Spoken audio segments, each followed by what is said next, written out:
C'est difficile de répondre à cette question parce que la situation bouge tous les jours, hein. Mais on voit bien qu'on est parti d'une zone géographique bien déterminée et puis que petit à petit ça progresse et ça gagne du terrain.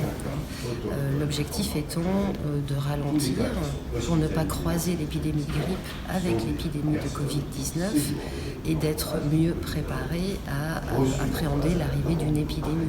Donc c'est très difficile de vous dire le scénario pour les jours, les semaines à venir. Le dispositif est en place et prêt à y répondre et y faire face.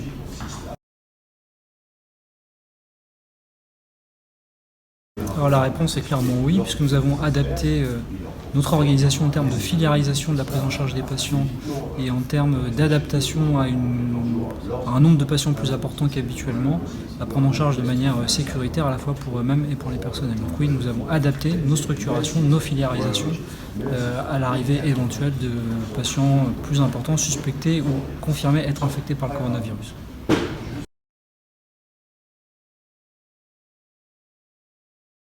Il y a des questions qui sont tout à fait rationnelles.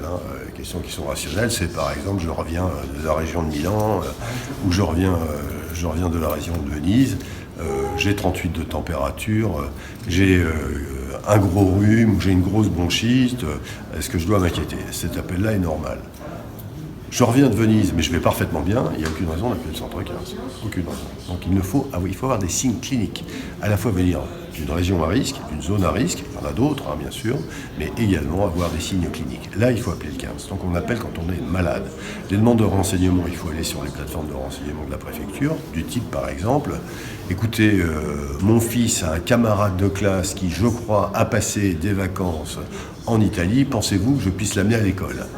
Ça, c'est pas raisonnable, mais c'est peut-être des demandes qui sont compréhensibles. Il faut aller vers les plateformes régionales. Et puis, il y a également d'autres inquiétudes qui sont du type écoutez, j'ai un voyage qui est prévu à l'étranger dans 2 semaines, est-ce que vous pensez que je peux acheter mon billet d'avion? Ça, c'est pas non plus au SAMU de répondre, il faudra garder pour les problèmes médicaux et téléphoner à ces plateformes régionales qui ont été mises en place au moins dans la région de France.